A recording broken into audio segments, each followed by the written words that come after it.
For the last couple of years, I've been working on what my next project was going to be after LouFest. I knew I wanted to do music and I wanted to do art, but how that was going to come together, I was still working on. Then luckily, I had an opportunity to meet Dennis Lauer, the CEO of Cortex, and he was working on a similar kind of event. He wanted something that could celebrate all the terrific things that are happening in the innovation community here in St. Louis. So we kind of put our heads together, thought, this could be one event that really served both of our purposes, and that's how Murmuration was born. So the format of the festival is unique, just like all the other elements of the festival are unique. It's a combination of both free areas and ticketed areas.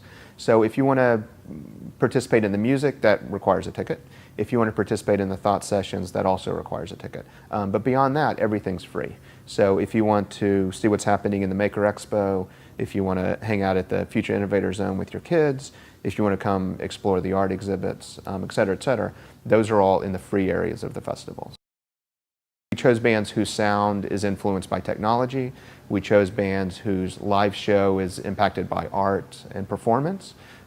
We chose bands whose members have lives in the science or tech world outside of their lives as musicians, because it all impacts one another. So we've ended up with, I think, an incredible lineup that fits the overall model of the festival, but is really incredible in and of itself. I mean, Flying Lotus, Tycho, Deerhoof, these are bands that are significant in and of themselves. But when you see them in the context of all these other kind of elements, it just adds another layer, another kind of experiential element to the festival.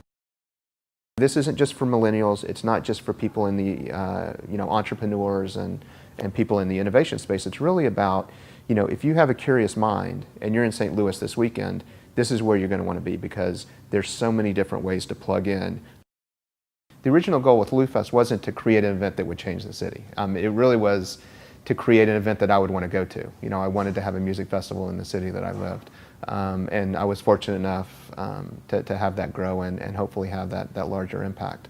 Murmuration is a little more deliberate. I think if you look around at what St. Louis should be known for, this is really it: science, tech, innovation. We're known for lots of things that are not necessarily positive, but this is what we should be known for. So I think both for myself and with Dennis, one of the really driving motivations is how do we kind of break this cycle of how people outside of St. Louis see the city, and how can we begin to push forward all the terrific positive things that are happening.